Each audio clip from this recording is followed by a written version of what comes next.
Assalomu alaykum, hurmatli deputatlar, hurmatli yig'ilish qatnashchilari, xalq deputatlari.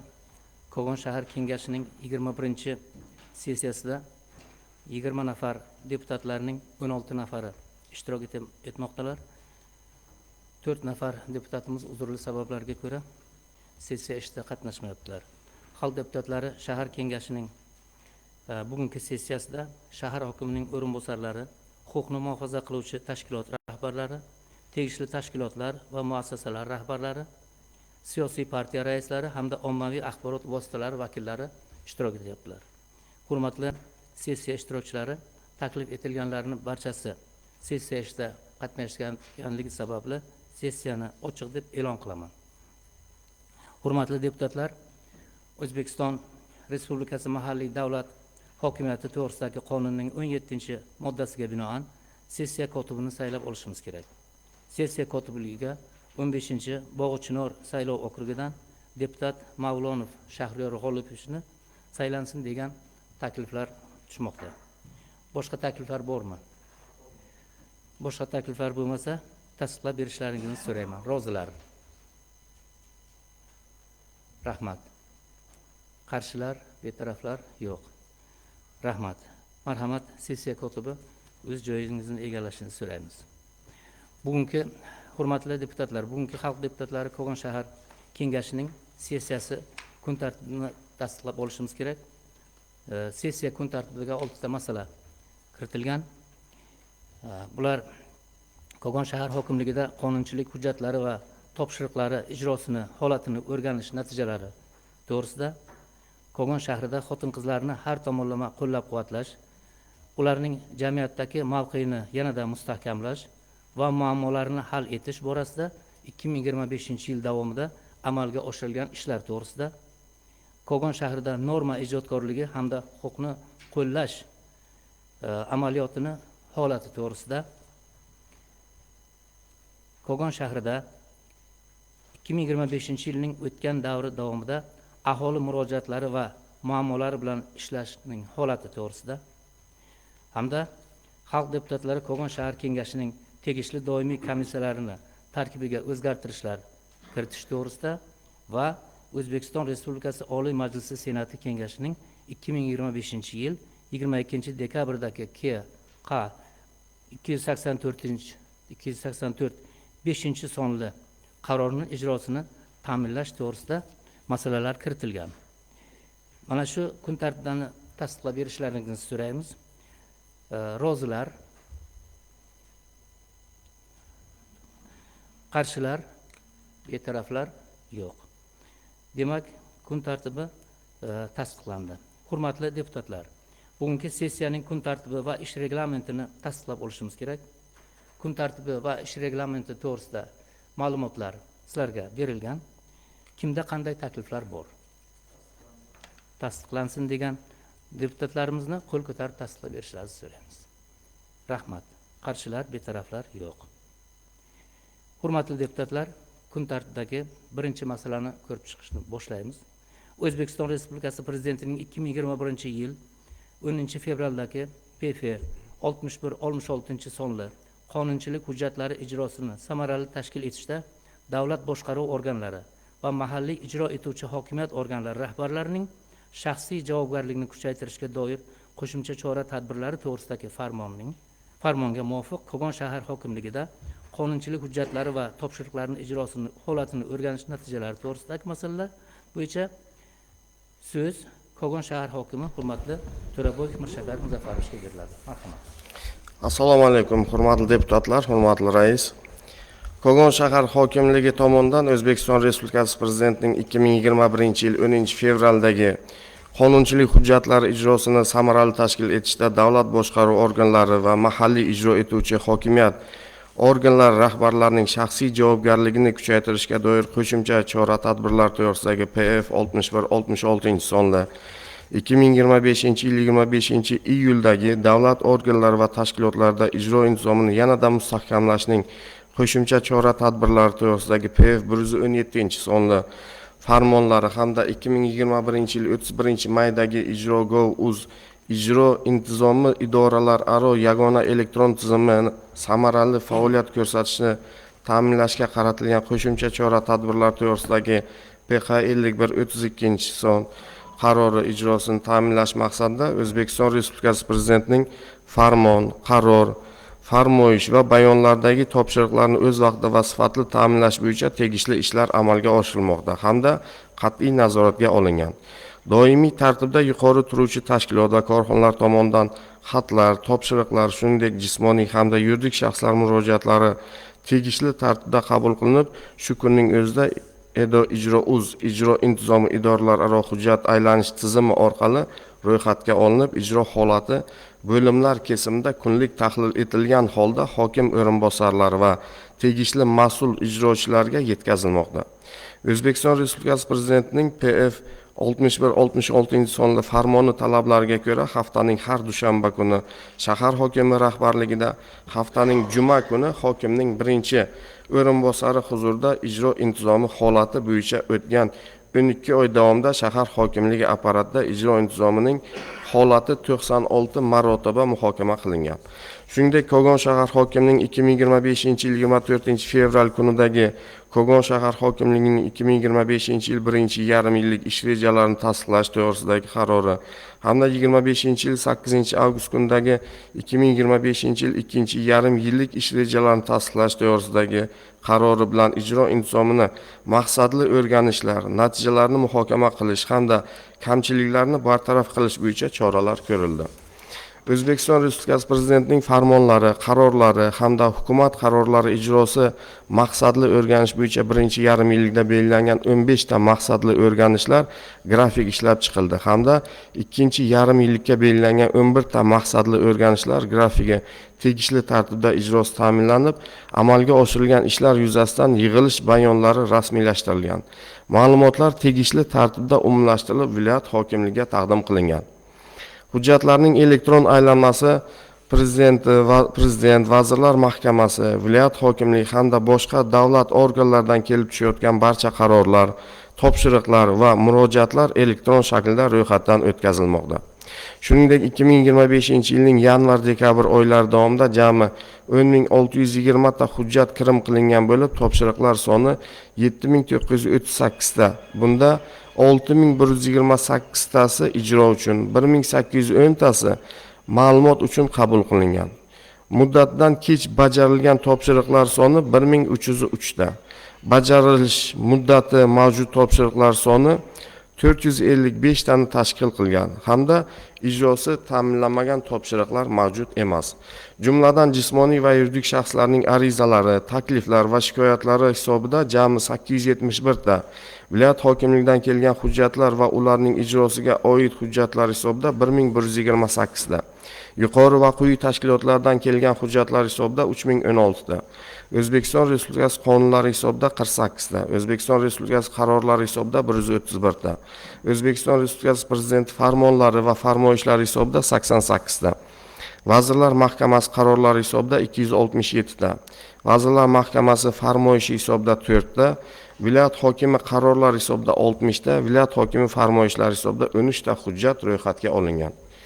Bo'limlar kesimida tahlil qilinganda ham hokimiyatning moliya, iqtisodiyot va kambag'allikni qisqartirish masalalari bo'yicha birinchi o'rinbosari topshiriqlar soni 2931 ta, shundan 2281 tasi bajarilgan hamda 348 tasining bajarish muddati mavjud. Hokimning qurilish, kommunikatsiyalari, kommunal xo'jalik, ekologiya va ko'kalamzorlashtirish masalalari bo'yicha o'rinbosarida topshiriqlar soni 2413 ta, shundan 1889 tasi bajarilgan hamda 191 tasining bajarish muddati mavjud. Hokimning yoshlar siyosati, ijtimoiy rivojlantirish va ma'naviy ma'rifiy ishlar bo'yicha o'rinbosarida topshiriqlar soni 2450 ta, shundan 1856 tasi bajarilgan hamda 85 tasining bajarish muddatlari mavjud.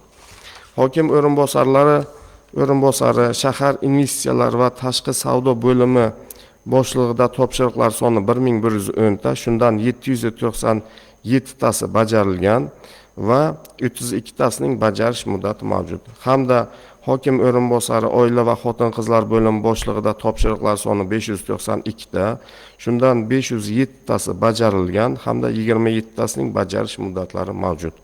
Shu bilan birga bir qatorda 2026-yil 12 yanvar holatida jami 217 ta hujjat kirim qilingan bo'lib, topshiriqlar soni 150 ta, bundan 123 tasi ijro uchun, 27 tasi ma'lumot uchun qabul qilingan. Jumladan jismoniy va yuridik shaxslarning arizalari, takliflari va shikoyatlari hisobida jami 19 ta, viloyat hokimligidan kelgan hujjatlar va ularning ijrosiga oid hujjatlar hisobida 100 ta, yuqori va quyi tashkilotlardan kelgan hujjatlar hisobida 23 ta.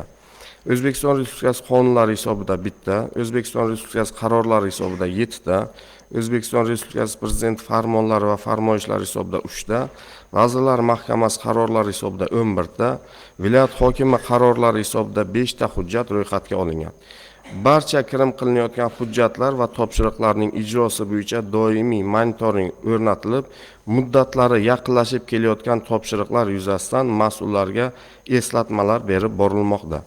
Ijro intizomi holati har hafta tanqidiy tahlil qilinib, muddati buzilgan yoki sifatsiz bajarilgan topshiriqlar sabablari yig'ilishlarda doimiy muhokama qilib boriladi. Kelgusida joriy yil davomida ijro intizomini buzish holatlariga yo'l qo'ymaslik, har bir topshiriq o'z vaqtida bajarilishini ta'minlash yuzasidan qat'iy choralar ko'rilishi hamda O'zbekiston Respublikasi Prezidentining 2021-yil 10-fevraldagi PF 61-66 sonli qonunchilik hujjatlari ijrosini samarali tashkil etishda davlat boshqaruv organlari va mahalliy ijro etuvchi hokimiyat organlar rahbarlarining shaxsiy javobgarligini kuchaytirishga doir qo'shimcha chora-tadbirlar to'g'risidagi farmoni, Ijro.gov.uz ijro intizomi idoralararo yagona elektron tizimi samarali faoliyat ko'rsatishini ta'minlashga qaratilgan qo'shimcha chora-tadbirlar to'g'risidagi 2021-yil 31-maydagi PQ 51-32 sonli qarori ijrosini ta'minlashda, shuningdek O'zbekiston Respublikasi Prezidentining 2025-yil 25-iyuldagi PF 117 sonli davlat organlari va tashkilotlarda ijro intizomini yanada mustahkamlashning qo'shimcha chora-tadbirlar to'g'risidagi farmoni ijrosini ta'minlashda topshiriqlarni o'z vaqtida bajarib borish bo'yicha barcha hokim o'rinbosarlari va mas'ullarga tegishli topshiriqlar berilgan. Yana qo'shimcha qilib aytmoqchiman, endi mana ma'ruzamda ham ta'kidlab o'tdim.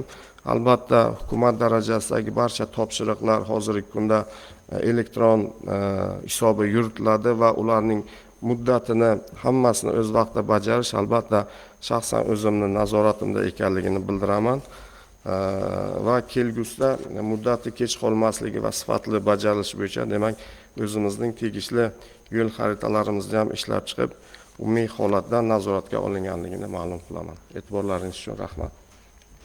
Rahmat. Hurmatli deputatlar, ma'ruza tugadi. Savollar bormi? Rahmat. Hurmatli deputatlar, yig'ilish qatnashchilari, mazkur masala bo'yicha haqiqatan ham umuman hamma sohalar bo'yicha shahrimizda juda ham yaxshi bir tizim tashkil qilingan. O'zimizning mavqeyimiz bor viloyatda. Xususan ijro intizomi bo'yicha mana yuqoridagi ma'ruzadan ham ko'rinib turibdi. Mana shu qilingan, qo'lga kiritilgan yutuqlarning hammasida siz bilan hammamizning hissamiz bor.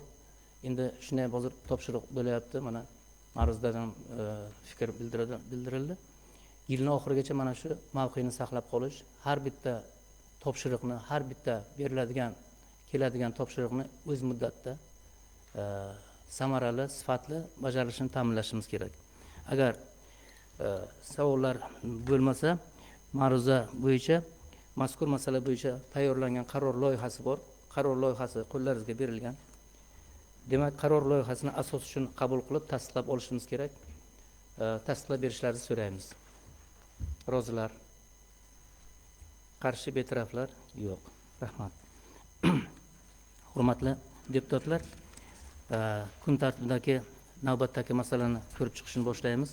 O'zbekiston Respublikasi Prezidentining oila va xotin-qizlarni tizimli qo'llab-quvvatlashga doir ishlarni yanada jadallashtirish chora-tadbirlari to'g'risidagi 2022-yil 7-martdagi PF 87 son farmoni loyihasiga asosan sensiya kun tartibiga Kogon shahrida xotin-qizlarni har tomonlama qo'llab-quvvatlash, ularni jamiyatdagi mavqeini yanada mustahkamlash va muammolarni hal etish borasida 2025-yil davomida amalga oshirilgan ishlar to'g'risida shahar hokimi o'rinbosari oila va xotin-qizlar bo'limi boshlig'i Sharipova Dilbar Usmonovnaga ma'ruza uchun so'z beriladi. Marhamat. Hurmatli sessiya ishtirokchilari, yig'ilish ishtirokchilari, O'zbekiston Respublikasi Prezidentining oila va xotin-qizlarni tizimli qo'llab-quvvatlashga doir ishlarini yanada jadallashtirish chora-tadbirlari to'g'risidagi 2022-yil 7-martdagi PF 87-sonli farmoni va O'zbekiston Respublikasi Prezidentining oilalarni mustahkamlash va xotin-qizlarning rolini oshirish bo'yicha qo'shimcha chora-tadbirlar to'g'risidagi 2023-yil 21-dekabrdagi PQ 401-sonli qaror ijrosini ta'minlash maqsadida shaharda xotin-qizlarni har tomonlama qo'llab-quvvatlash, ularni jamiyatdagi mavqeini yanada mustahkamlash va muammolarni hal etish borasida bir qator ijobiy ishlar amalga oshirib kelinmoqda. Jumladan xotin-qizlarning ijtimoiy-siyosiy faolligini oshirish, huquqlarini himoya qilish va qonuniy manfaatlarini ifodalash, erkaklar va xotin-qizlar uchun teng huquq va imkoniyatlarni ta'minlash maqsadida shahardagi 59 nafar rahbar ayollar ro'yxatlari shakllantirib, yil davomida ular bilan hamkorlikda ma'naviy-ma'rifiy tadbirlar o'tkazilib borildi. Mutaxassisligi bo'yicha 5 yil stajga ega bo'lgan, lekin oliy ma'lumotga ega bo'lmagan, shuningdek ehtiyojmand oilalardan bo'lgan xotin-qizlarning oliy ta'lim olishlari uchun yaratilgan imkoniyatlardan to'laqonli foydalanishlarini ta'minlash maqsadida 2025-yil davomida 8 nafar tavsiyanoma olgan xotin-qizlarimizning 8 nafari oliy ta'limga o'qishga kirib, to'liq kirishiga erishildi. Oliy ta'lim muassasalari bo'yicha bazaviy to'lov kontrakt asosida o'qishga tavsiya etilgan hamda 2 va undan ortiq yuqori kurslarda tahsil olayotgan ijtimoiy ehtiyojmand oila vakillari, yetim yoki ota-onasining qaramog'idan mahrum bo'lgan 11 nafar talaba xotin-qizlarning oilaviy sharoitlari o'rganilib, to'lov kontrakt pullari viloyat byudjet mablag'lari hisobidan to'lab berildi. Jamiyat va davlat siyosat hayotida faollik va tashabbuskorlik ko'rsatgan, o'zining samarali mehnati bilan jamiyat rivojiga munosib hissa qo'shayotganligi uchun bir nafar ayol, ya'ni bu 11-umumta'lim maktabining tarix fani o'qituvchisi Gadoyeva Maqsuda Ibodovna mo'tabar ayol ko'krak nishoni bilan shahardagi 10 nafar oilalar ibratli oila ko'krak nishonlari bilan taqdirlanishdi. 2 nafar oqila ayollar harakati faoliyatini samaradorligini oshirish va 2025-yil 1,5 yillik davomida samarali faoliyat ko'rsatgan harakat a'zolari 1,5 million so'mdan moddiy rag'batlantirildi. Bu ma'ruzagacha kecha ham xuddi shunday, keyingi 2,5 yillikka ham biz hozir yil davomida 4 kishini rag'batlantirdik, 1,5 million so'mdan. Kechagina ularda mana shu voucherlar berilib, hisob raqamlariga pul o'tkazib berildi. Yil davomida 4 nafar bo'ldi. Bu ma'ruzada 2 nafar deb maqgandik, kiritgandik, sessiyaga ma'lumot bergan paytda 4 nafar xotin-qizimiz ham xuddi shunday moddiy qo'llab-quvvatlandi. Kogon shahrida gender tenglik faoli milliy tanlovining shahar bosqichi o'tkazilib, tanlov natijalariga ko'ra gender tenglikni ta'minlashda eng faol tuman shahar tashkiloti nominatsiyasi bo'yicha ishtirok etgan Buxoro temir yo'l masofasi korxonasi viloyat bosqichida ishtirok etib, respublika bosqichiga tavsiya etildi. Yil yakunida respublika bosqichi bo'lishi kerak edi, lekin bu qoldirildi. Yanvar oyining yakunigacha o'tkaziladi degan o'tkazilishi rejalashtirildi. Kogon shahrida Zulfiya nomidagi davlat mukofotiga munosib nomzodlarni tanlash bo'yicha tanlovning shahar bosqichi o'tkazilib, tanlovda ishtirok etgan 26 nafar iqtidorli qizlar hujjatlari saralanib, 9 nafar qizlarimiz viloyat bosqichiga qatnashish uchun tavsiya berildi. Yil ayolni milliy tanlovi g'oliblarini aniqlash bo'yicha Kogon shahar hokimligi binosida tanlovning shahar bosqichi o'tkazilib, 10 nafar nomzodlar orasidan 3 nafar yil ayoli milliy tanlovning viloyat bosqichiga ishtirok uchun yo'llanma berildi. Shuningdek, 2042 nafar xotin-qizlar ayollar daftarining 6-bosqichiga kiritilgan bo'lib, xotin-qizlarning 1997 nafar, ya'ni 97,8% ning muammosi to'liq hal etildi. Bu jumladan birinchi toifa, ya'ni ijtimoiy himoyaga muhtoj ishsiz xotin-qizlarning 1325 nafar xotin-qizlarning 100% bandligi ta'minlandi. Ikkinchi toifadagi, ya'ni tadbirkorlik qilish istagidagi bo'lgan ehtiyojmand xotin-qizlarning bandligini ta'minlash maqsadida 123 nafar xotin-qizlardan 99 nafariga, ya'ni 80,4% ga kredit olishga ko'maklashildi. Uchinchi toifa boquvchisi bo'lmagan ehtiyojmand xotin-qizlarni ijtimoiy qo'llab-quvvatlash maqsadida 165 nafar xotin-qizga 100% 750 ming so'mdan bir martalik moddiy yordam.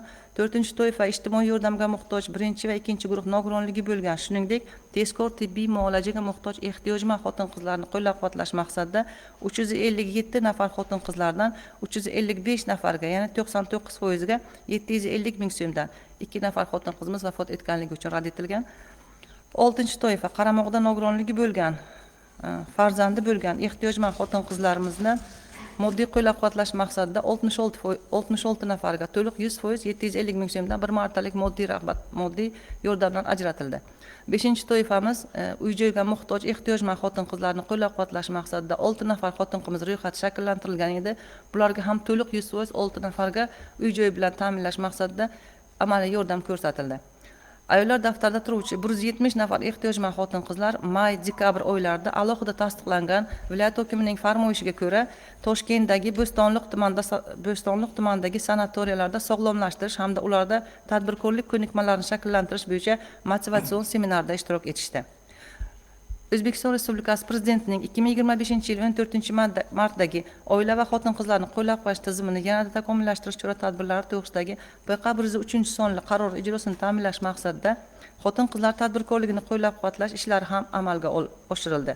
Xotin qizlar tadbirkorlik markazi tomonidan jami 429 nafar, shundan 15 nafar xotin qizlar uy hamshiraligi yo'nalishida, 24 nafar xotin qizlar tikuvchilik yo'nalishida kasb hunarga o'qitildi. 11 nafar xotin qizimiz kompyuter savodxonligi bo'yicha xotin qizlarni tadbirkorlikka jalb qilish maqsadida 379 nafar xotin qizlar tadbirkorlikka, kambag'allikni qisqartirish va bandlik bo'limi tomonidan Buxoro shahar kasbiy ko'nikmalar markazida 20 nafar xotin qizlar ayollar sartaroshligi, vizajist, yosh bolalar uchun enaga, uqalovchi, manikyur, pedikyur va boshqa yo'nalishlarda kasb hunarlarga o'qitildi. Hunarmand uyushmasi tomonidan 68 nafar xotin qizlar ustoz shogird asosida kasb hunarga o'qitilib, bandligi ta'minlandi.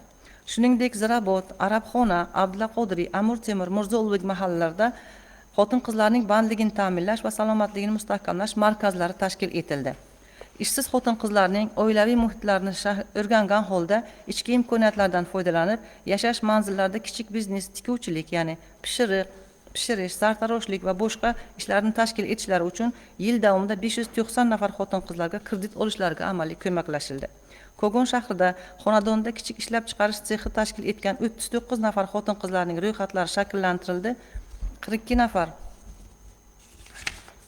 lider tadbirkorlarga va hunarmandlarga 235 nafar xotin qizlar biriktirildi. 2025-yilning yakunlariga ko'ra tahlil qilinganda shaharda jami 120 ta oilaviy ajrim holati qayd etilgan bo'lib, bu ko'rsatkich o'tgan yilga, ya'ni 24-yilning shu davriga nisbatan 8 taga ko'paygan.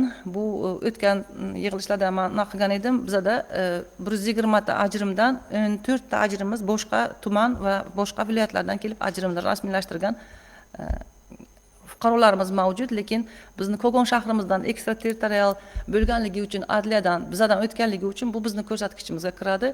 Shuning hisobiga bizda hozir 8 taga farq qilib o'tiribdi. Aslida olganda bizning ajrimlarimiz kamaygan desa ham bo'ladi, lekin o'shalar ham barib bizaniki deb hisobda turibdi-da. Qayd etilgan ajrimlar tahlil qilinganda 120 ta qayd etilgan ajrimlarning 10 nafari boshqa tumandan, 4 nafari boshqa viloyatdan ajrim guvohnosini rasmiylashtirilgan, 5 yilgacha oila bo'lib yashagan 44 ta, 5 yildan ortiq yashagan 46 ta, 10 tasi 30 yildan ortiq yashagan oilalarni tashkil etadi.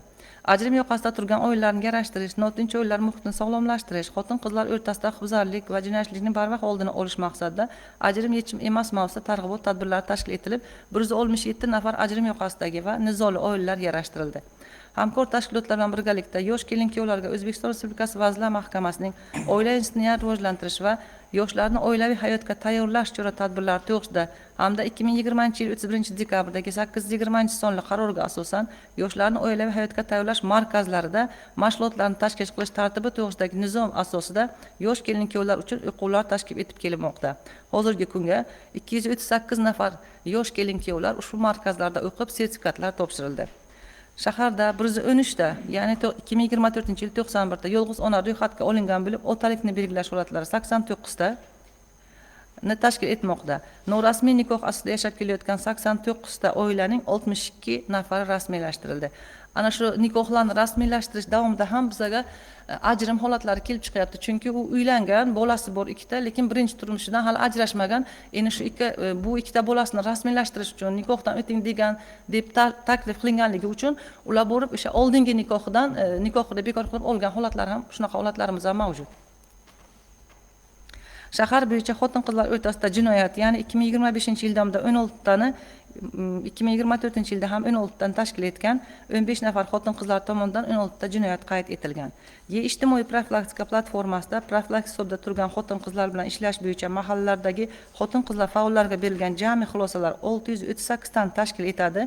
Shulardan muddatdan oldin to'xtatilgan 2 ta, 23 ta qabul qilingan, 610 ta xulosalar yakunlangan. 2025-yil davomida tazyiq va zo'ravonlikdan sodir etgan va jabrlangan 194 nafar fuqarolarga himoya orderlari berilgan. Xotin-qizlarga nisbatan zo'ravonlikka barham berish xalqaro kuni munosabati bilan 2025-yil 25-noyabrdan 10-dekabrga qadar xotin-qizlarga nisbatan raqamli zo'ravonlikka barham berish uchun birlashaylik mavzusida kampaniya tashkil qilindi va uni yuqori saviyada o'tkazish to'g'risidagi 16-sonli bayonnomasida berilgan vazifalar ijrosini ta'minlash yuzasidan chora-tadbirlar rejasi ishlab chiqildi. Rejaga asosan barcha mahalla faollari, xotin-qizlar faollari, profilaktika inspektorlari, imom xatiblar va oqila ayollar harakati targ'ibot guruhlari faol ishtirokida mahallalarda tazyiq va zo'ravonlikka qarshi kurashaylik mavzusida muloqotlar o'tkazildi. Mahallalarda tazyiq o'tkazgan va zo'ravonlik sodir etgan yoki sodir etishga moyil bo'lgan shaxslar bilan individual tartibda profilaktik ishlar tashkil etildi.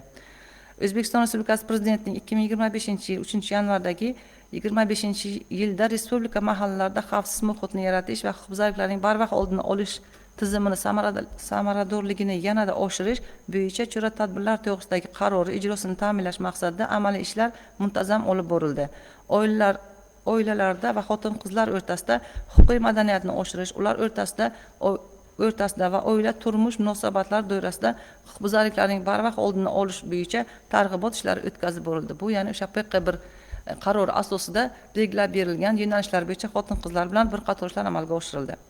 Shuningdek, O'zbekiston Respublikasi Vazirlar Mahkamasining 25-yil 16-sentyabrdagi umumiy ovqatlanish korxonalarida hosil bo'ladigan oziq-ovqat chiqindilaridan samarali foydalanish va ularni atrof muhitga salbiy ta'sirini kamaytirish hamda ortiqcha isrofgarchiliklarning oldini olish chora-tadbirlari to'g'risidagi 589-sonli qarorning tegishli bandlarini aholiga yetkazish hamda ushbu yo'nalishda targ'ibot tashviqot ishlarini kuchaytirish bo'yicha 25-yil oktyabr-dekabr oylarida amalga oshiriladigan ishlar bo'yicha Respublika Ma'naviyat ma'rifat markazi Kogon shahar bo'limi, Oila va xotin-qizlar bo'limi, O'zbekiston mahallalar uyushmasi Kogon shahar bo'limi, Nuroniy jamg'armasi shahar bo'limi, Yoshlar ishlari agentligi va hamkor tashkilotlar bilan bu o'sha to'y hashamlarni qisqartirish bo'yicha belgilangan reja grafik asosida barcha mahallalarda, barcha o'sha ko'chalar doirasida targ'ibot ishlari olib borildi. Ya'ni o'sha to'yxonalar ham ogohlantirish xatlari berildi, kam chiqimli, ya'ni 200 kishilik to'y o'tkazish bo'yicha targ'ibot ishlari amalga oshirildi.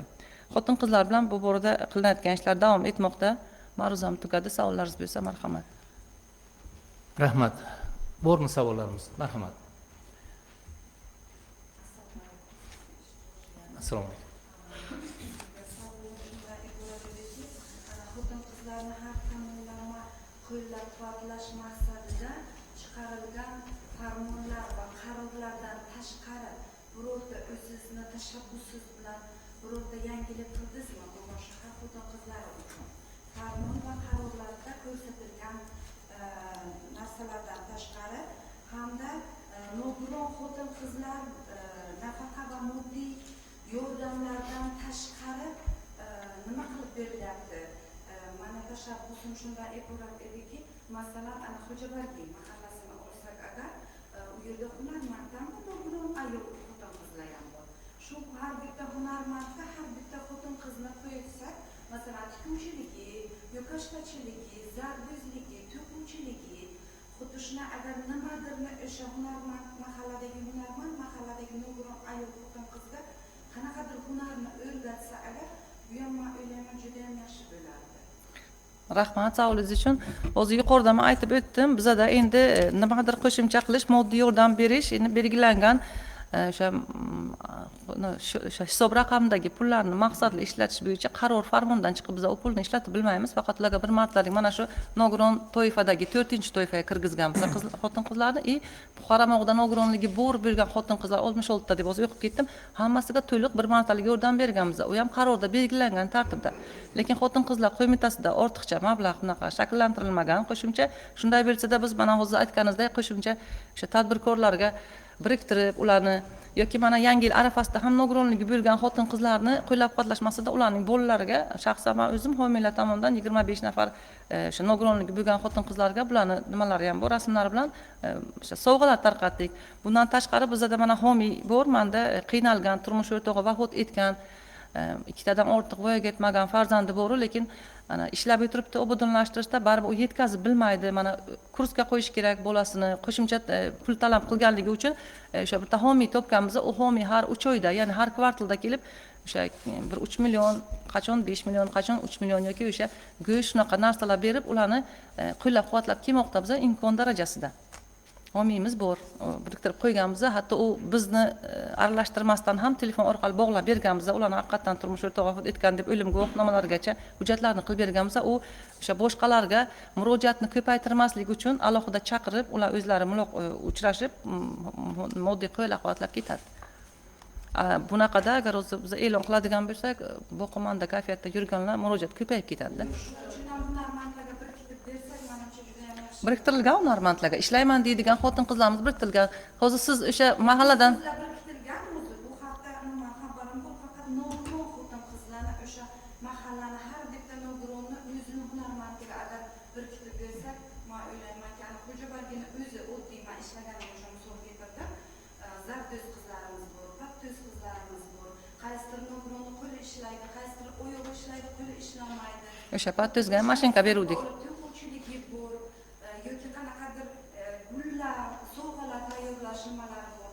Ana shularga agar birgalashib shu ishni amalga oshirsak, mahallani 5-liga 7-liga bilan gaplashib juda ham zo'r bo'ladi. Keyin baxshilaymiz, siz o'sha mahalladan o'zi uzoq boshqa ishga o'tganingizdan keyin bilasiz, siz bo'lgan paytingizda ham biz tikuvchilik markazi ochgandik mahallangizda.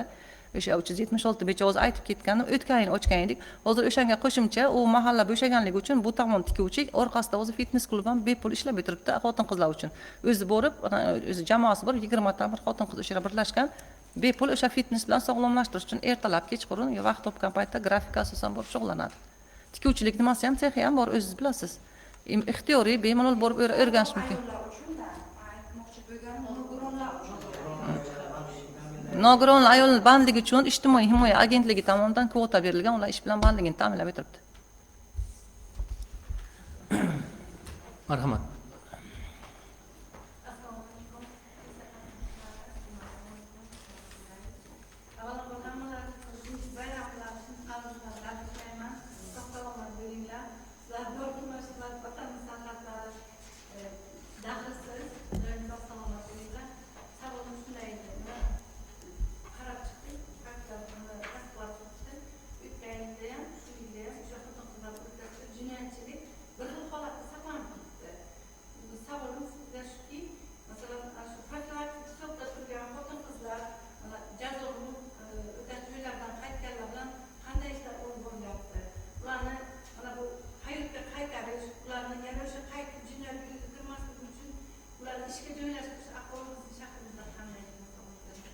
Rahmat savolingiz uchun.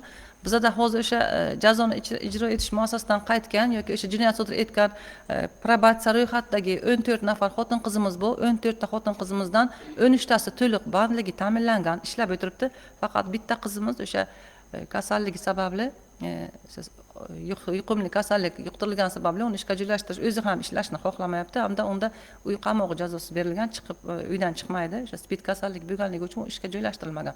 Qolgan 14 tasi ham bandligi ta'minlangan. Profilaks hisobidagi o'sha olingan xotin qizlar bilan to'liq hammasi PQ1 dasturi asosida elektron platformaga yuklanib, o'sha ular bilan qilingan ishlar yuklanib kelinmoqda va amalga oshirilgan.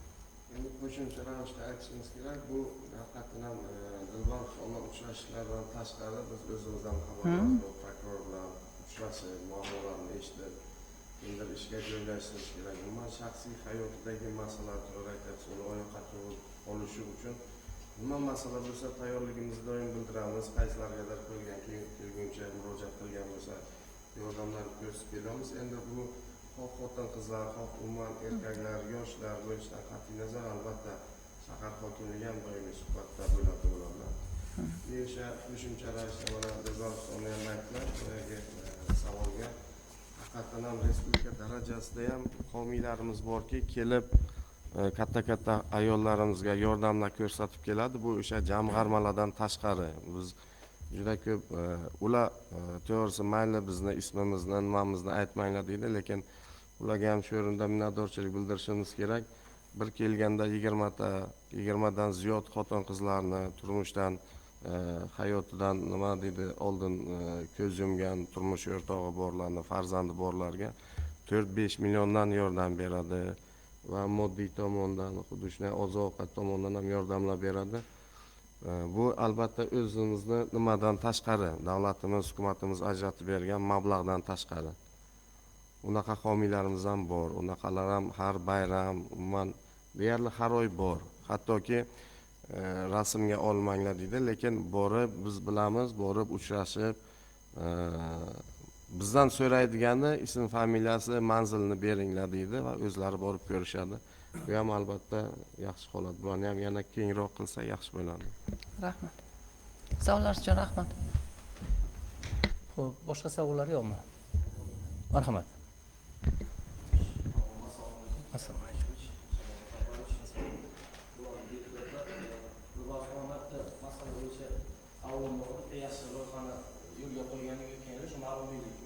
Mana shu to'y hashamlar bo'yicha.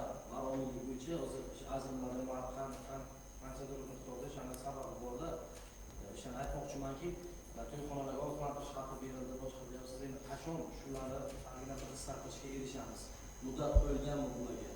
Yana nima ishlaydi? Baribir biz o'zimiz ham deputatlar talab qilishlarini olib borganmiz, to'g'risi aholiga borib tushuntirgan vaqtda ba'zi aholi shunaqa gapiradi-ki, bizga to'yxona beradi bu narsani deyapti-da.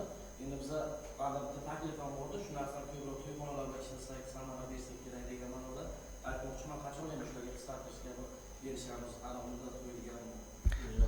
To'g'ri, bu aniq bu ana shu yanvardan bu amal kuchga kirgan qaror.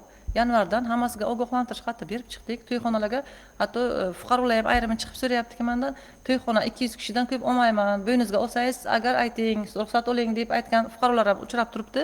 Lekin biz aytdikki, mana shu qaror bilan tasdiqlangan. Agar ortiqcha olsangiz buni nimasi, shtrafi o'sha belgilangan o'sha jarimasi 100 milliongacha yetadi. Mana masalan nimaga, to'ychiga alohida, to'yxonaga alohida hammasi hisoblab chiqilganda qarib 100 millionga yaqin jarima bo'lar ekan. Shuning uchun to'yxonalarga ham aytganmiz, endi biz bilan sizdan faqat mana o'z deputatlar bilan hamkorlikda jamoatchilik nazoratini o'rnatsak, fuqarolarga shu bir nima kirsa 200 kishidan ortiq olmasa to'yga boramiz, hamma boradi. Shu paytda shu narsani bir nima qilishimiz kerak, targ'ibotni qilishimiz kerak, lekin soliqqa topshiriq berilgan, soliqqa topshiriq berilgan, yangi yildan keyin o'sha nazoratni olib borish. Yanvardan amalda.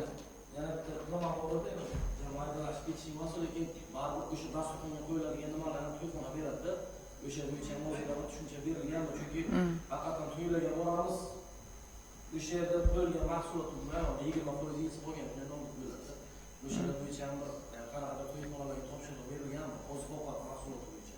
Dasturxonda qo'yiladi. Masalan, bitta taklif deputatlarimiz o'zlarining fikrlarini aytsalar, ma'qul bo'lsa, mayli ishchi guruh komissiya qilaylik, doimiy ishlaydigan deputatlarimiz ham ishtirok etsin, hokimiyat vakillarimiz ham, tegishli mas'ullarni ham qo'yaylikda. Reyd deymiz-ku, tushunarli qilib aytganda, reydlar tashkil qilaylik, juda to'g'ri bo'ladi. Haqiqatan ham bu qarorimiz bekorga chiqarilmadi, buni ijrosini ta'minlashimiz kerak. Qolaversa, targ'ibot, tashviqot ishlari kam amalga oshirilmadi, hammaga yetkazildi, ogohlantirildi, rasmiy aytildi. Shu uchun agar biz reydlarni tashkil qiladigan bo'lsak, bu albatta 100% samarasini beradi.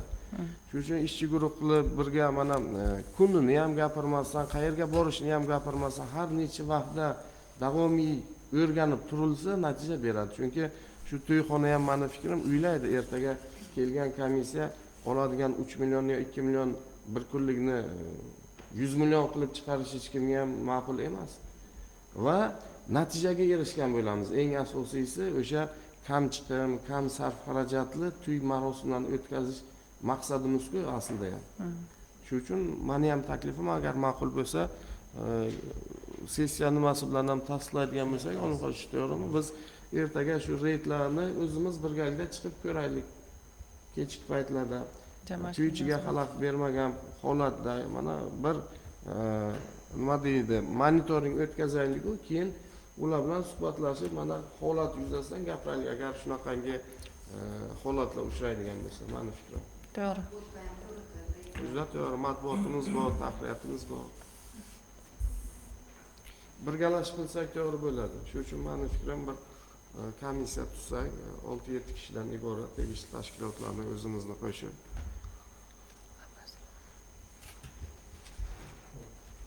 Boshqa fikrlar yo'q. Haqiqatan ham Dilbar Usmonova bu masala dolzarb masala. Xotin-qizlar mavqeini jamiyatdagi rolini oshirish bu juda ham dolzarb masala bo'lganligi uchun mana savollardan ham ko'rib turibdi. Lekin 25-yil davomida tan olish kerak, ancha ishlar bo'ldi.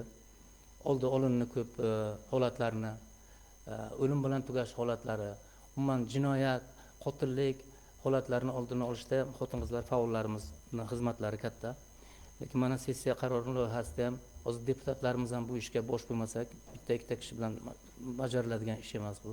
Hozir mana juda yaxshi taklif bo'ldi, o'sha doimiy komissiyani ham, maxsus komissiyani ham shu to'ylar bo'yicha tuzishimiz kerak, Shohjahon Alisherovich. Ichki ishlar bu yerga albatta ta'sir choralarini ko'rsatish kerak. Mana shunday ishlarni qilsak, o'sha chiqarilgan qarorni ijrosini ta'minlagan bo'lamiz. Shuning uchun sizni ishlaringizga muvaffaqiyat tilaymiz. 2026-yil ham men o'ylaymanki, mana shu ajrimlar masalasi, notinch oilalar masalasi, ish bilan ta'minlash, bandligini ta'minlash, xotin-qizlar jinoyatchilikning oldini olish borasida yana takomillashtirgan bir yo'l xaritalarini, choralarni ko'rsangiz, sizning ham yuqori tashkilotdan keladigan topshiriqlar bor. Ularni ham deputatlarimiz bilan birgalikda amalga oshirsak, mana qarorda aytilgan har bitta deputat o'zi saylangan okrugda mana shu masalani mas'uli hisoblanishi kerak.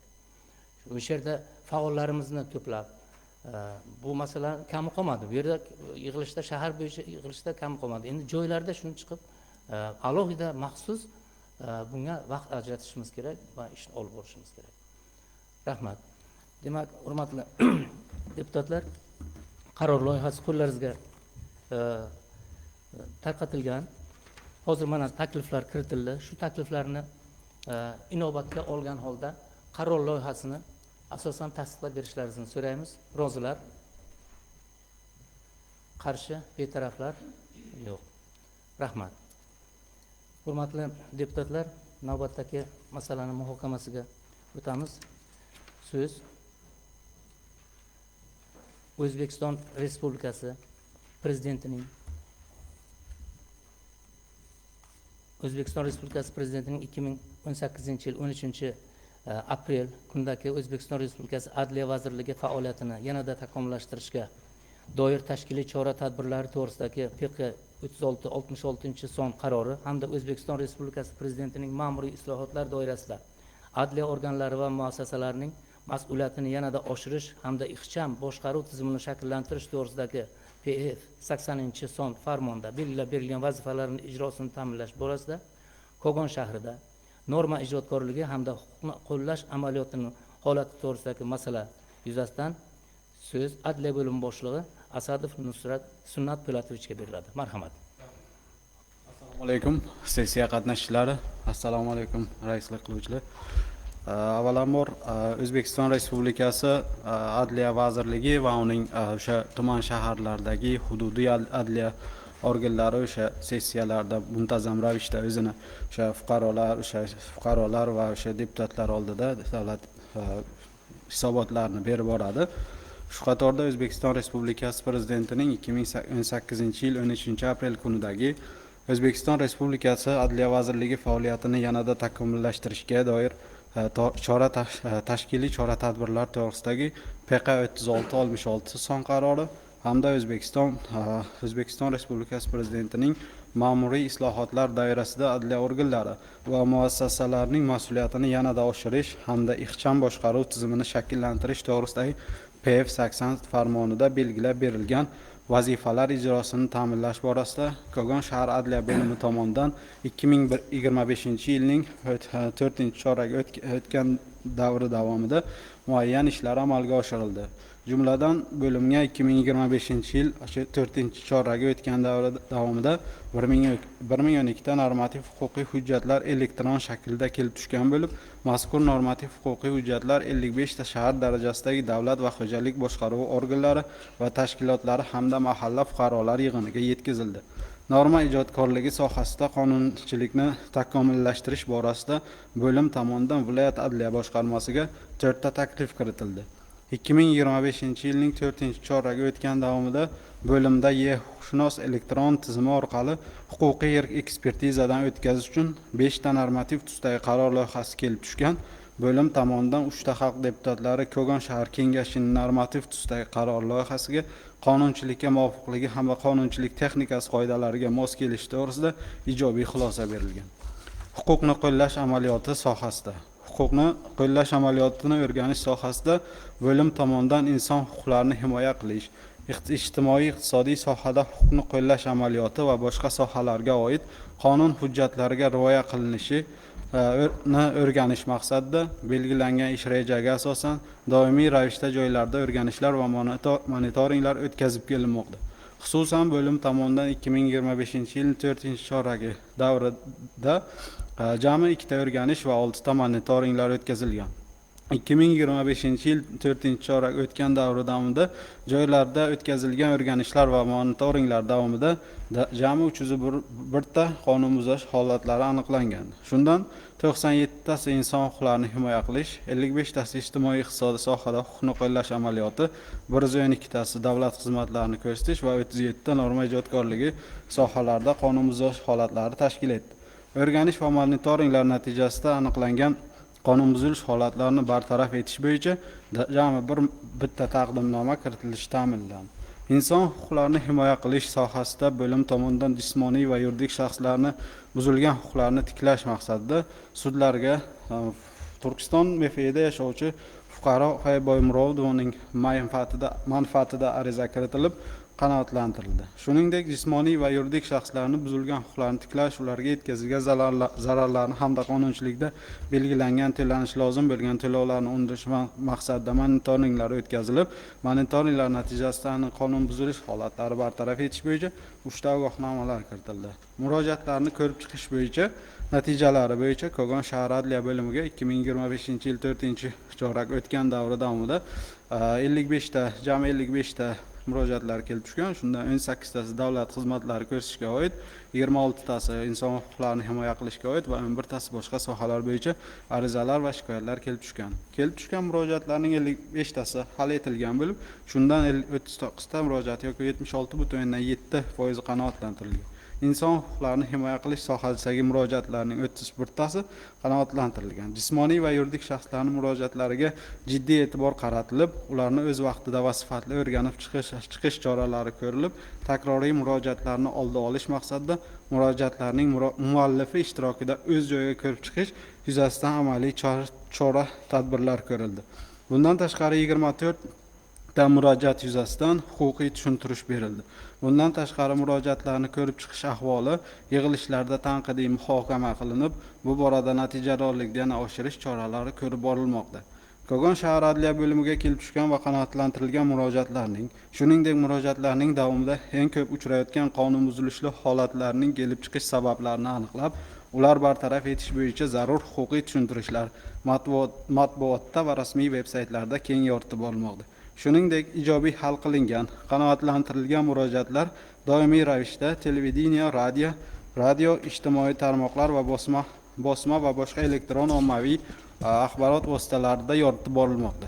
Shu bilan birga qabul qilinayotgan qonunlar va boshqa normativ huquqiy hujjatlarning mazmun mohiyati, ahamiyatini shaharlar tuzilmalaridagi ijrochilarga yetkazish, respublika, viloyat, tuman, mahalla prinsipi bo'yicha huquqiy targ'ibot va aholining huquqiy savodsizligiga barham berish borasida bir qator chora-tadbirlar amalga oshirildi. Jumladan bo'lim tomonidan 2005-yil 4-choragida davri mobaynida qabul qilingan normativ huquqiy hujjatlarning mazmun mohiyati va ahamiyati shahar darajasidagi davlat organlari va tashkilotlari xodimlari ayniqsa aholiga yetkazish maqsadida jami 2543 ta, shundan 31 ta ommaviy axborot vositalari, 8 ta televideniye, 7 ta radio, 10 ta gazeta va 6 ta elektron nashrlar orqali 2456 ta og'zaki, 26 ta ma'ruza, 11 ta darva suhbat, 6 ta seminar, 13 ta ko'rgazmali huquqiy targ'ibot tadbirlari o'tkazilib, 3050 tadan ortiq buklet va flayerlar tarqatildi.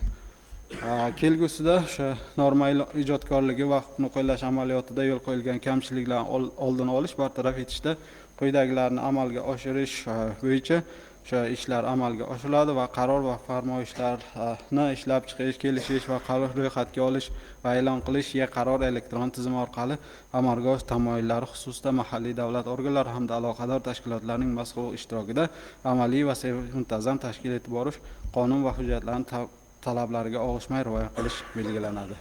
Rahmat e'tiborlaringiz uchun. Ma'ruzam tugadi. Ma'ruza tugadi. Savollar bormi? Marhamat, hurmatli deputatlar.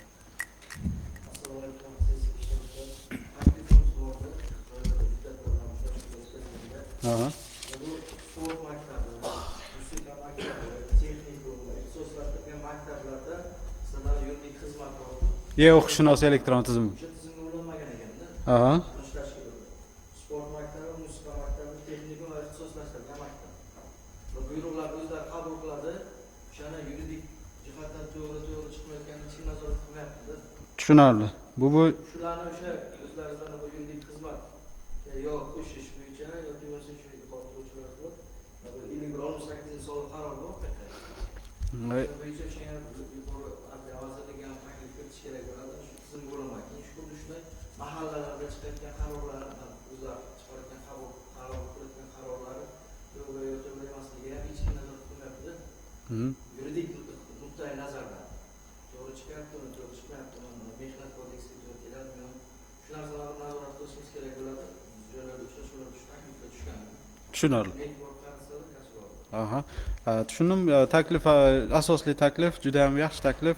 Bu bo'yicha biz o'sha sport maktablari, musiqa va texnikum maktablarini o'sha o'tgan o'sha yangi yil oldida bo'lgan bir yig'ilishda biz taklif bilan bergandik.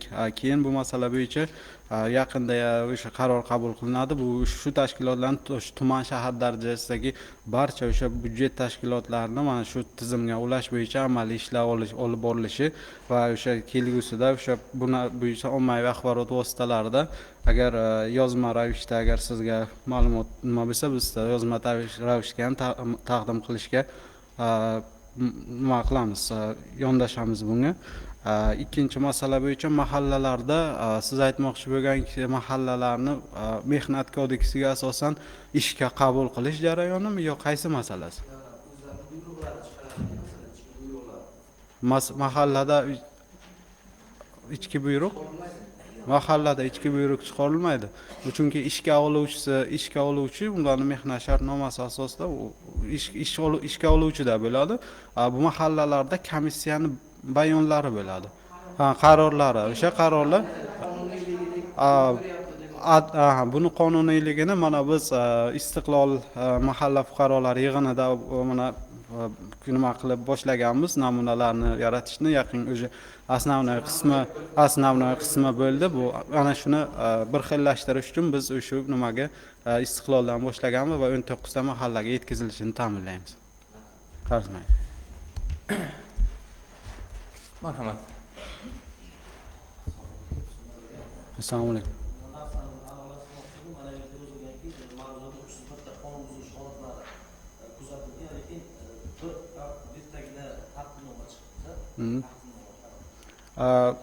Bunda основной o'sha viloyat adliya boshqarmasi qonun buzilish davlat xizmatlariga oid sohaga oid tegishli bo'lganligi sababli ma'muriy qo'llagan, ma'muriy tartibda o'sha jarima tortilgan.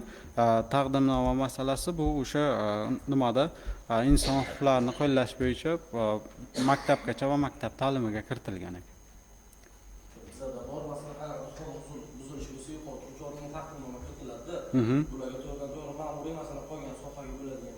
Davlat Yo'q, taqdimnoma ham kiritadi, lekin o'sha 215 prim 1da 5da o'sha ma'muriy unaqa bilan belgilanadi, MJTK bilan. Shu uchun o'sha ma'muriy unaqaga qo'llanilgan.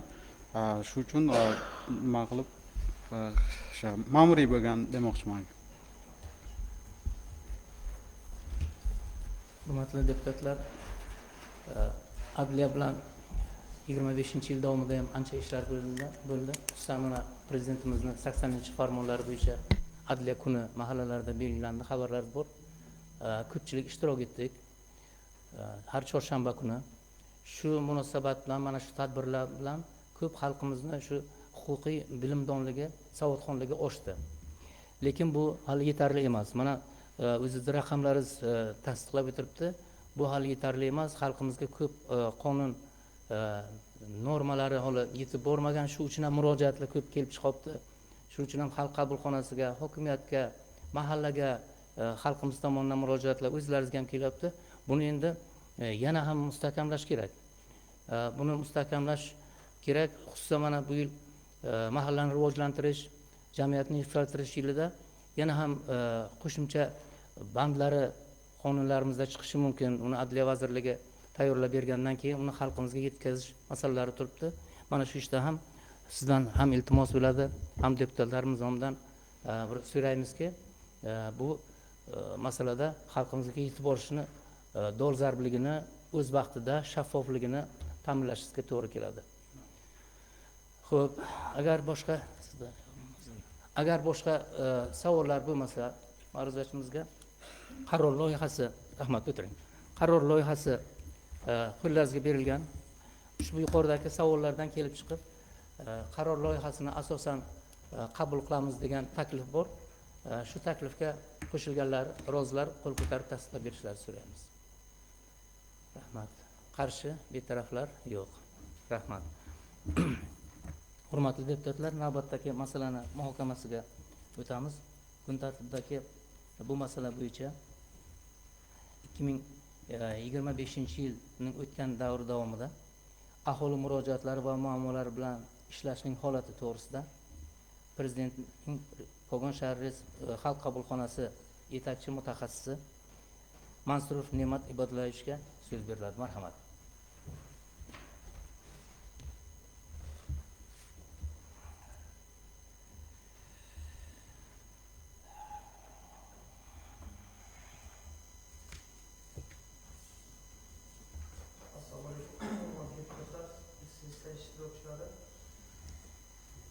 Mahalliy hokimiyat va shahardagi davlat organlari bilan birgalikda hal qilishga o'rin qo'yilgan masalalar bo'yicha O'zbekiston Respublikasi Prezidentining virtual mahalla qabulxonalariga 2025-yil davomida 2319 ta masala yuzasidan murojaatlar keldi. Bu o'tgan yilga nisbatan 76 taga kam bo'lsa-da, shundan 2303 ta masala yuzasidan o'rganishlar tugatilgan. 1212 ta yoki 61.3% murojaatlar ijobiy hal qilingan. Murojaatlarning 699 tasi yuzasidan huquqiy ma'lumotlar berilib, hal etilgan. 102 ta masala yuzasidan tushuntirishlar berilgan. 16 ta masalalar yuzasidan rad qilingan, 19 ta masala ko'rmasdan qoldirilgan.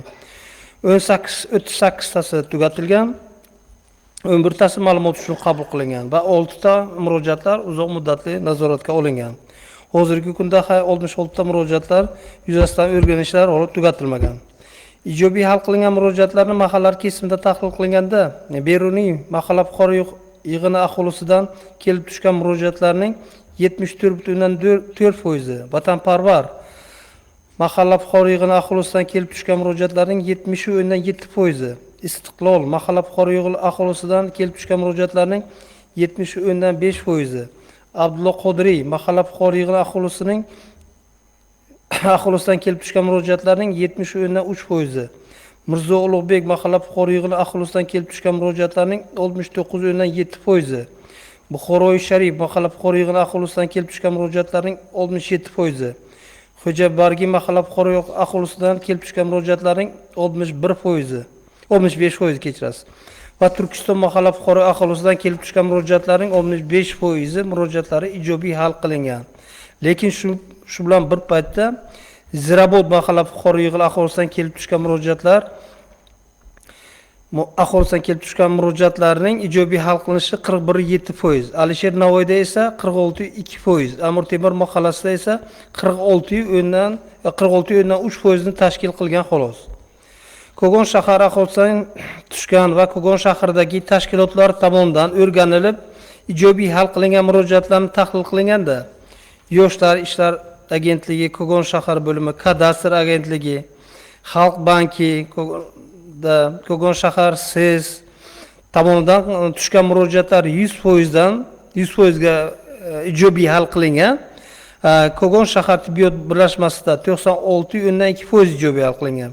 Kogon shahar hokimligi 94,4%, O'zbekiston mahalla uyushmasi Kogon shahar bo'limi 94,2%, Buxoro suv ta'minoti Kogon shahar bo'limi 92,9%, Kogon tuman elektr ta'minoti korxonasi 87,1%, Kogon shahar soliq inspeksiyasi 76,2% murojaatlar ijobiy hal qilingan bir paytda, Kogon shahar prokuraturasi tomonidan 25%, Majburiy ijro byurosi Kogon shahar bo'limi tomonidan 38,8%, Kogon shahar qurilish va uy-joy kommunal xo'jaligi bo'limi tomonidan 40% murojaatlar ijobiy qilingan xolos. Shu bilan bir aytish kerakki, 2024-yilga nisbatan 2025-yil davomida fuqarolardan tomonidan ko'p qilingan murojaatlar tahlil qilinganda, elektr ta'minotiga oid masalalar 63,8% ga, 18 yoshgacha bolalar nafaqasi masalasida 43,7% ga, muhtojlarga bir martalik moddiy yordam masalasi 38,5% ga, uy-joy bilan ta'minlash masalasi 33% ga, ichki yo'llarni asfaltlashtirish va shag'allashtirish masalasida 31,4% ga kamaygan. Bu murojaatlar o'tgan yilga nisbatan kamaygan.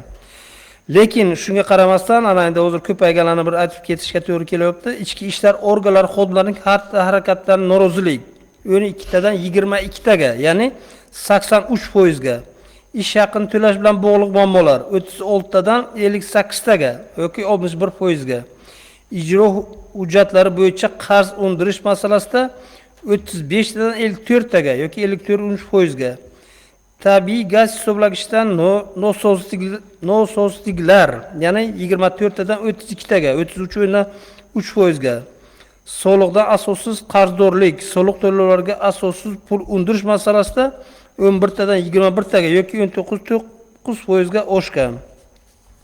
Endi shu bilan aytish kerakki, hozirgi paytda o'sha ko'pincha murojaatchilar bilan o'zi uchrashmaganligi ham bo'lib turadi, lekin asosan ba'zi murojaatchilarimiz bor, hamma narsadan qoniqish hosil qilmaydi, 1000 marta yordam qilsa ham qilmaydi.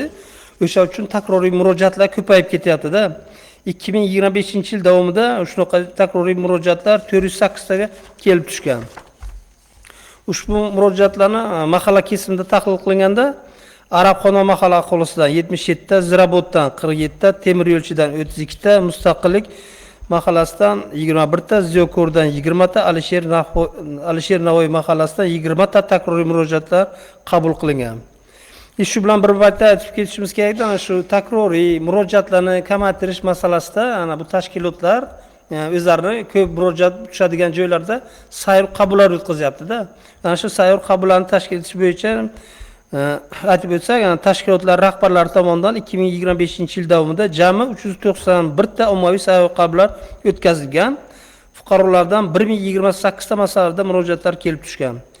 Sayyor qabullarda tushgan 1028 ta masaladagi murojaatlarning 868 tasi yoki 84% murojaatlar ijobiy hal qilingan. O'sha joyda ijobiy hal qilingandan keyin ular virtualga ham, xalq qabulxonasiga ham kelishga hojat qolmaydi. Tak, ijobiy hal qilingan murojaatlarni o'sha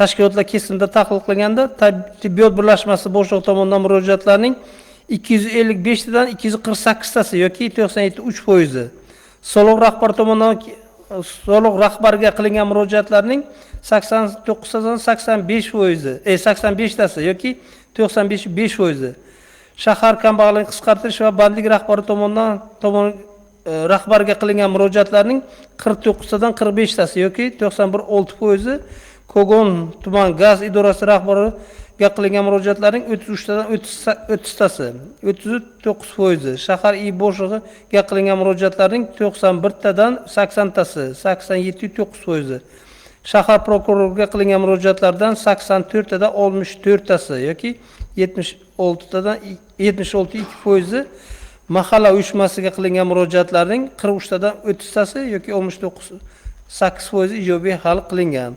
Lekin majburiy ijro byurosiga Kogon shahar bo'limi rahbariga qilingan 43 ta murojaatdan bor yo'g'i 15 tasi yoki 34.9% ijobiy hal qilingan xolos.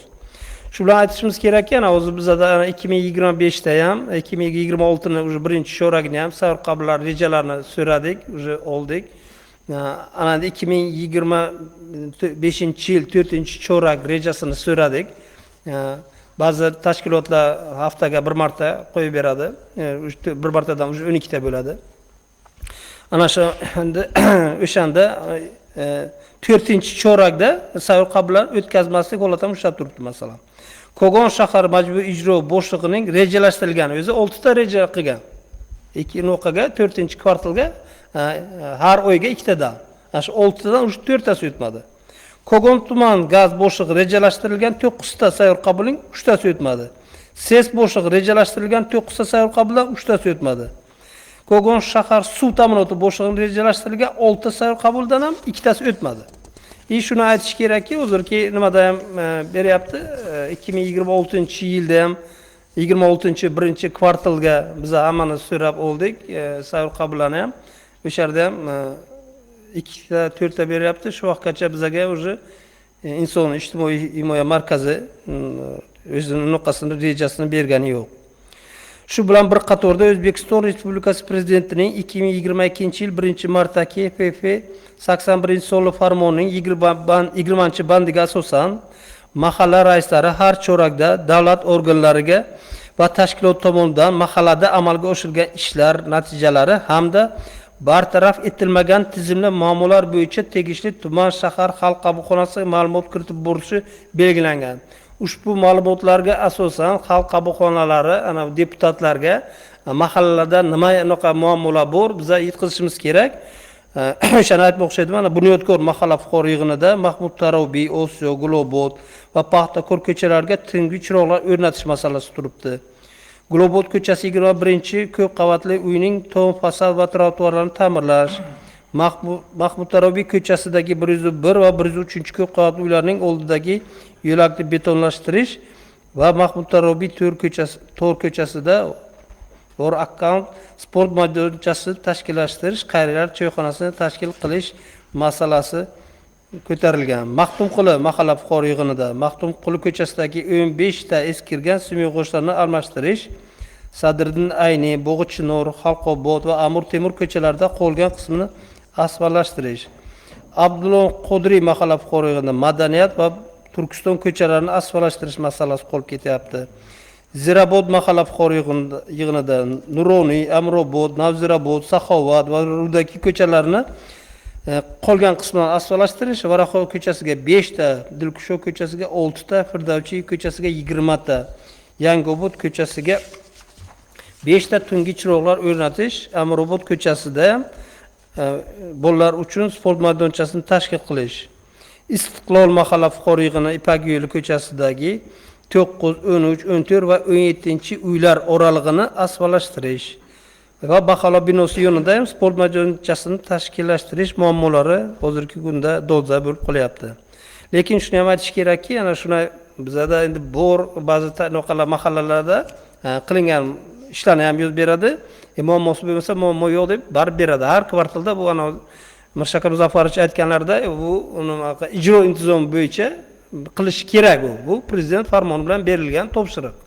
Lekin shunga qaramasdan Beruniy, Vatanparvar, Turkiston va Bobur mahalla fuqaro raislar o'z mahallasida amalga oshirilgan ishlar natijasi hamda bartaraf etilmagan tizimli muammolar bo'yicha tegishli ma'lumotlarni Kogon shahar xalq qabulxonasiga taqdim qilmadi. Endi o'shalarni taqdim qilmagan mahalla raislari menimcha o'zini kengashda ko'rib chiqish maqsadga muvofiq bu yerda kengashga manimcha bo'lmasa kerak. Shu bo'yicha bizlar ham taklif qilmoqchi edimki, har bir tashkilot, korxona rahbarlari, aholi tomonidan qilingan murojaatlarni qonunda belgilangan tartibda o'rganib, imkon qadar ijobiy hal qilish va qonunda belgilangan muddatda ariza muallifiga javob xatlari yo'llash choralarini ko'rishni. Tashkilot rahbarlari sayyor qabullarni reja jadvalda belgilangan kun va vaqtda shaxsan o'tkazishni, murojaat qilib kelgan har bir fuqaroning murojaatini tegishli tartibda ro'yxatdan o'tkazib, murojaatchini imkon qadar rozi qilish choralarini ko'rishni. Yana aytmoqchi bo'lganim, shaxsan deganda endi o'zlari bo'lgan paytda o'zlari o'tkazish degan ma'noda. Endi mehnat ta'tili bo'ladi, kasallik bo'ladi, u paytda o'rinbosar o'tkazsa ham prezident administratsiya bunga e'tiroz bildirayotgani yo'q. Ana kecha biz birinchi haftada biz hisobot berdik. Administratsiyadan уже katta ko'rsatma keldi. Respublika bo'yicha 61 ta shahar tumanda sayyor qabul umuman o'tkazilmagan. Nima deb? O'shanda bizning Buxoro viloyatida 4 ta tuman tushgan. 4 ta bizda 4 ta nuqalar o'tkazdi. Masalan, boshliq bo'lmasa o'rinbosarlari o'tkazib biz berdik. Bizda muammo bo'lgani yo'q. Lekin administratsiya har bir nuqani murojaatni, har bitta sayyor qabullarni haftaga beramiz, yili qilib umumlashtirib boradi. Keyin hammasini ular nazoratga olib turadi. Ana bu vaqtgacha ko'rmagandim. Mana endi birinchi haftada уже administratsiya уже e'tiroz bildirib, sirazi nuqaga nima bo'ldi, nima qoldi, nuqalarni mas'ullardan nima qilib oling deb beryapti. Yaxshi, ko'p kishida o'sha payt bizda ham ba'zi tumanlar aytdi, o'sha paytda bizda grafikda belgilanmagan, o'sha uchun o'tkazilmagan degan gapni qilib qutulib qoldi, lekin faktически belgilangan bo'lsa ham o'tkazmagan joylarda ana shunaqa muammolar kelib chiqadi. O'sha uchun nuqalarim tashkilot rahbarlarining hammasiga iltimos qilmoqchi bo'lardimki, sayyor qabullarni o'tkazingizlarmi, o'sha kuni har doim biz ko'rsatmadan berganimizda o'sha kuni ma'lumotni beringlar, fotosurat, slaydlar bilan biz administratsiyaga beramiz, haftalikni beramiz. Qolib ketdi degani уже bu o'tmadi degani. Chunki уже biz ana bu reja bo'yicha bular sayyor qabullar berilgan grafik bo'yicha biz uni qalarni ham o'zini grafikni ham tashlab berdik. Keyin polno o'sha Kogon shaharda qaysi qaysi tashkilot o'tkazadi deb umumiysini ham tashlab berganmiz. Ertaga o'sha muammo bo'lib, tushunmovchilik bo'lmasin degan nuqani qilmoqchi edim. Ma'ruzam tugadi. Masalan, savollaringiz bo'lsa, marhamat. Endi meni bitta nima shunday topshiriq bo'ladi. Ne'mat Ubadlayevich, значит, qabulxona rahbari sifatida men nomidan viloyat rahbarlariga xat tayyorlaysizlar bugunning o'zida. Sababi prezident farmonini topshiriqni bajarmaslikka hech kimning haqqi yo'q. Bu bir. Ikkinchidan, ya'ni bu o'sha ijobiylik darajasi past bo'lgan holatlar bo'yicha. Ikkinchidan, boyagi sayyor qabullarni o'tkazmaganlarga ham xuddi shunday keskin ogohlantirish xatini berish kerak bo'ladi. Kelgusida takrorlanadigan holatlarda demak yuqori turuvchi tashkilotdan ishdan olishgacha bo'lgan choralarni qo'llash yuzasidan xat tayyorlash kerak bo'ladi va qat'iy nazoratga olish kerak bo'ladi. Rahmat. Savollar bo'lmasa, rahmat. Shu masala bo'yicha qaror loyihasi tayyorlangan, qaror loyihasini tasdiqlash asosan qabul qilishni tasdiqlashlarini so'raymiz. Rozilar, qarshi, betaraflar yo'q. Endi o'rtoqlar, ikkita masalamiz qolyapti, to'rtta mavzuni eshitdik, ikkitasi tasdiqlab olinadigan masalalar. Ruxsat bersangizlar, mana shu masalalarni qo'llaringizga berilgan bu xalq deputatlari Kogon shahar kengashining tegishli doimiy komissiyalariga o'zgartirish qo'yildi yil boshidan. Mana shu o'zgartirishlar berilgan hamda O'zbekiston Respublikasi Oliy Majlisi Senati kengashining 2025-yil 22-dekabrdagi TK 284 5-sonli qarori ijrosini ta'minlash to'g'risida ikkita masalamiz bor. Shuni tasdiqlab berishlarini so'rayman. Rozilar, qarshilar, betaraflar yo'q. Demak, kun tartibiga qo'yilgan barcha masalalarimiz bo'ladi. Sessiyamiz o'z ishini yakunladi. Rahmat e'tiborlaringiz uchun. Hozir so'zni